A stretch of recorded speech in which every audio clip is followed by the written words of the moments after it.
Good morning, dear students. Today we will studying Snapshot's first chapter, that is, The Summer of the Beautiful White Horse, written by William Saroyan, जिनका image आपको जो है screen पर दिख रहा है। उन्हीं के द्वारा ये बहुत सुंदर स्टोरी लिखी गई है, जिसका नाम the summer of the beautiful white horse का फर्स्ट पार्ट आज हम कंप्लीट करेंगे, जिसमें स्टोरी को शुरू करने से पहले हम थोड़ा सा इसके बारे में जान लेते हैं कि इस स्टोरी में there are two American boys named Aram and Mourad. They belongs to the Armenian family. Narrator Aram and his cousin Murad, which is 13 years old. And their family was famous for the honesty. उनका जो परिवार था वो honesty के लिए famous था. Murad stole a horse for the riding. Murad जो है वो हॉर्स राइडिंग के लिए एक घोड़े को चुरा लेता है. At last they suffered from the pangs of the consciousness.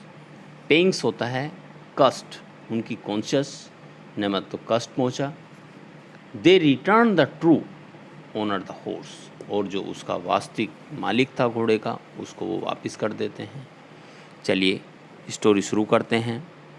इसमें लिखा है कि one day back there in the good old days, I was 9 and the world was full of every imaginable kind of magnificence.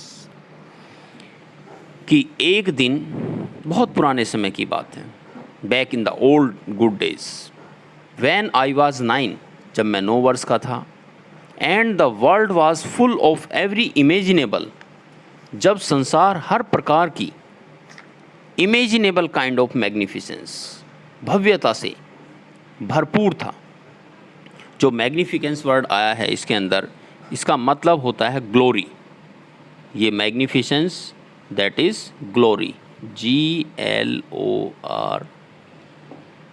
Glory means भव्यता. भव्यता से भरा हुआ था.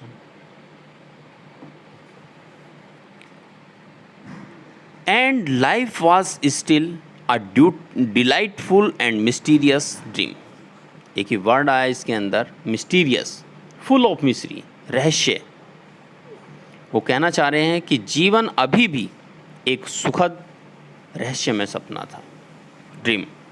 माई कज़न मुराद, मेरा चचेरा भाई Murad, who was considered crazy by everybody who knew him except me, came to my house at 4 in the morning and woke me. मेरा भाई मुराद, चचेरा, जिसे सभी जितने भी परिचित लोग थे उसको सनकी या पागल कहकर पुकारते थे, केवल मैं नहीं. मेरे घर सुबह वो 4 बजे आता है.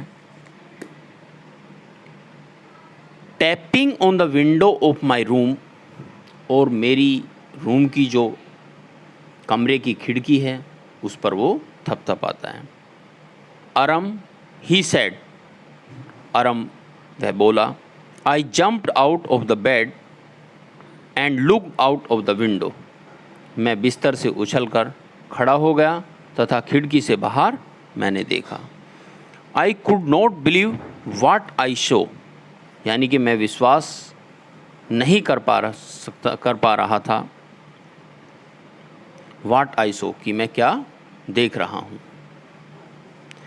इट वॉज मॉर्निंग येट, अभी प्रातः नहीं हुई थी. बट इट वॉज समर, पर ग्रीष्म ऋतु थी.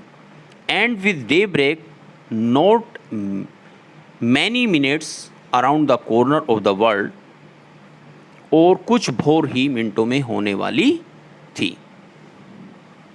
It was light enough for me to know I was not dreaming. संसार के कोने में इतना पर्याप्त प्रकाश था कि मैं महसूस कर लूँ कि सपना नहीं देख रहा हूँ। My cousin Murad was sitting on the beautiful white horse house. मेरा भाई मुराद एक सुंदर सफ़ेद घोड़े पर सवार था।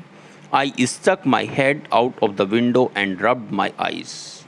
मैंने खिड़की के बाहर सर निकाला और आंखें मली, रब की।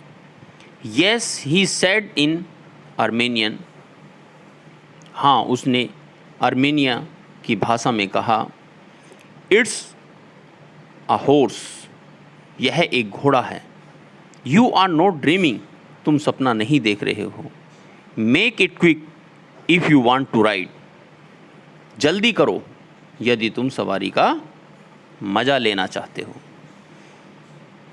I knew my cousin Murad enjoyed being alive more than anybody else who had ever fallen into the world by mistake. मैं जानता था कि जो मेरा भाई मुराद है वो जीवित रहने का आनंद किसी भी अन्य व्यक्ति की अपेक्षा अधिक लेता था। ऐसे व्यक्ति को जो संसार में गलती से आ टपके हैं।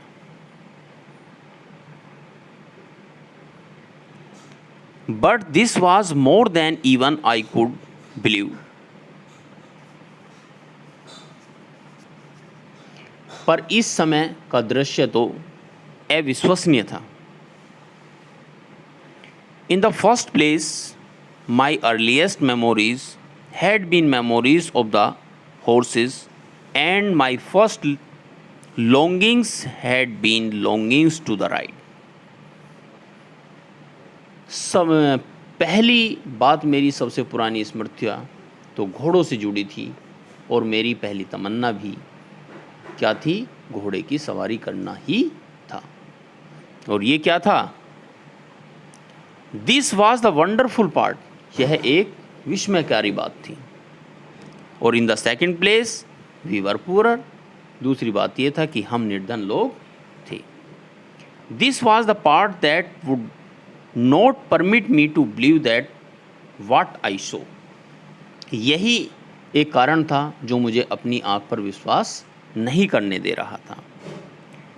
We were poor. हम लोग गरीब थे। We had no money. हमारे पास पैसा नहीं था। Our whole tribe was poverty stricken. जो हमारा सारा कबीला था वो गरीबी से ग्रस्त था। स्ट्राइकन, गरीबी से ग्रस्त था। Every branch of the Garoghlanian family was living in the most amazing and comical poverty in the world. जो ग्रोगिलियन परिवार की जो हर परिवार था वो अत्यधिक विस्मयकारी और हास्यास्पद निर्धनता में रह रही थी।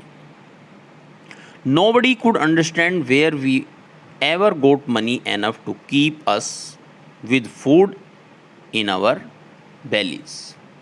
कोई भी समझ नहीं पाता था कि हमें अपना पेट बेली भरने के लिए पर्याप्त पैसा कहाँ से आता था। Not even the old man of the family. परिवार के वृद्ध लोग भी नहीं जानते थे। Most important of all, though we were famous for our honesty. सबसे महत्वपूर्ण बात यह थी कि हम लोग अपनी ईमानदारी के लिए प्रसिद्ध थे। सब लोग हमें ईमानदारी के से जानते थे। We had been famous in our honesty for the something like 11 centuries. कई शताब्दियों से हम लोग अपनी ईमानदारी के लिए जाने जाते थे। Even when we had been the wealthiest family in what we like to think was the world. उस समय भी जब हमारा परिवार, हमारे कबीले जगत का सर्वाधिक संपन्न परिवार था। We were proud first, honest next, and after that we believed in right and wrong. None of us would take advantage of anybody in the world, let still alone still. हम लोगों को गर्व थे हम ईमानदारी दूसरे दर्जे में थी, और इसके पश्चात हम लोग उचित अनुचित सही गलत में विश्वास करते थे। हम में से कोई भी परिवार किसी भी व्यक्ति से लाभ नहीं उठाता था, चोरी करने की बात तो बहुत दूर की थी। Consequently, even though I could see the horse, अतः यद्यपि मैं घोड़ा देख रहा था, so magnificent, बहुत शानदार, even though I could smell it, यद्यपि मुझे उसकी गंध आ रही थी जो इतनी प्यारी थी। So lovely, even though I could hear it breathing, so exciting. I could believe the horse and anything to do with my cousins Murad or with any of the other members of the family. उसकी सांस की आवाज़ सुन रहा था जो इतनी exciting थी, उत्तेजक थी, फिर भी मैं विश्वास नहीं कर पा रहा था कि घोड़ा मुराद का है या मेरे परिवार के किसी भी सदस्य का है। Could not believe the horse had anything to do with my cousins Murad, with me, or with any of the other members of our family, as sleep or awake, because I knew my cousin Murad could not have brought the horse, and if he could have brought it, he must have stolen it. जो भी नींद में या जगा हुआ किसी भी व्यक्ति स्थिति में यह संभव था, क्योंकि मैं जानता था कि मुराद घोड़ा खरीदने की स्थिति में तो नहीं। If he could not have brought it, must have stolen it, and I refuse to believe he had stolen it.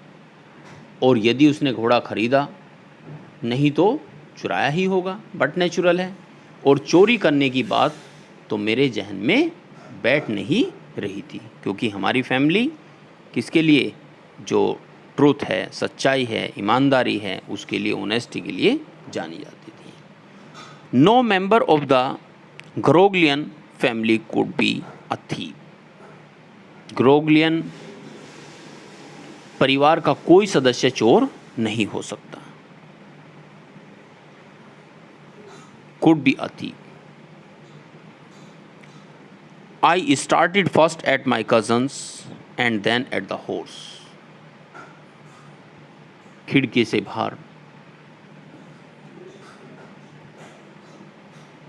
एक नज़र से मैं अपने चचेरे भाई और दूसरी को घोड़े से देख। There was a pious stillness and humor in each of them, which on the one hand delighted me and on the other frightened. मुझे उसके लिए शंका थी, मतलब मैं जो था काफ़ी परेशान था उस चीज़ को लेकर के, इसीलिए मैं असमंजस की स्थिति में था। Murad, I said, where did you steal this horse? और उसने कहा कि मुराद, यह घोड़ा तुमने कहाँ से चुराया है? Leap out of the window, he said, if you want to ride. और वो कहते हैं कि खिड़की से बाहर छलांग लगाओ यदि इस पर सवारी करना चाहते हो। इट वॉज ट्रू देन, उस समय यह सच था।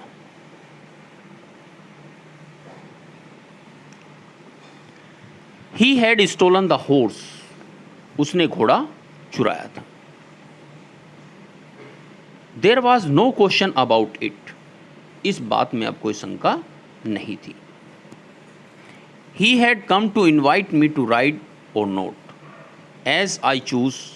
Well, it seemed to me stealing a horse for a ride who not the same thing as stealing something else. वह मुझे सवारी के लिए बुलाने आया था। खैर, मुझे लगा कि सवारी के आनंद के लिए घोड़ा चुराना तथा किसी अन्य चीज़ जैसे धन के लिए चोरी करना, इसमें भिन्नता है, अलग अलग बातें हैं। For all I knew, maybe it was not stealing at all. If you were crazy about horses, the way my cousin Murad and I were, it was not stealing. जहाँ तक मेरी जानकारी थी वह शायद चोरी थी ही नहीं।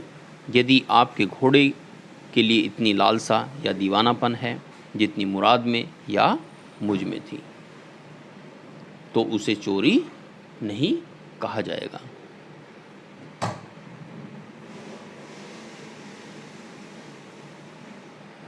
It would become stealing until we offered to sell the horse. वह चोरी तब बन जाएगी जब हम उस घोड़े को बेचेंगे। Which of the course I knew we would never do. और ऐसा हम कभी करने वाले नहीं थे। Let me put on the some clothes I shed. All right, he said, but hurry, I leaped into the clothes.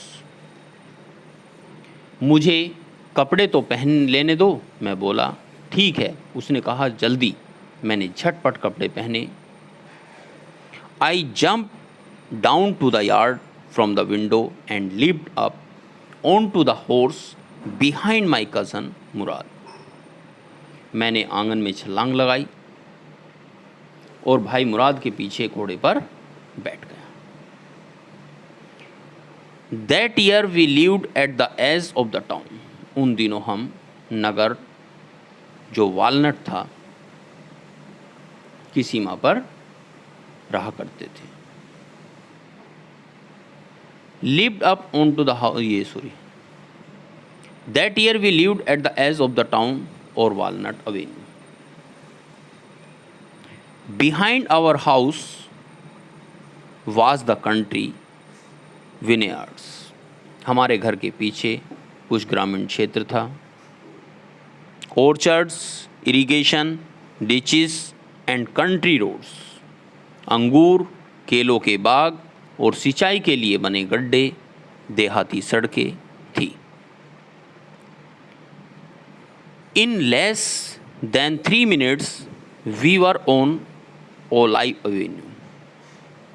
3 minute से कम समय में हम लोग ऑलिव एवेन्यू पहुंच गए। And then the horse began to trout.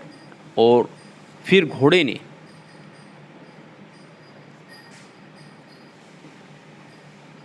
भागना शुरू कर दिया. ट्रॉट मीन्स भागना. The air was new and lovely to breathe. और जो हवा थी उसमें ताजगी थी, सांस लेना बहुत अच्छा लग रहा था.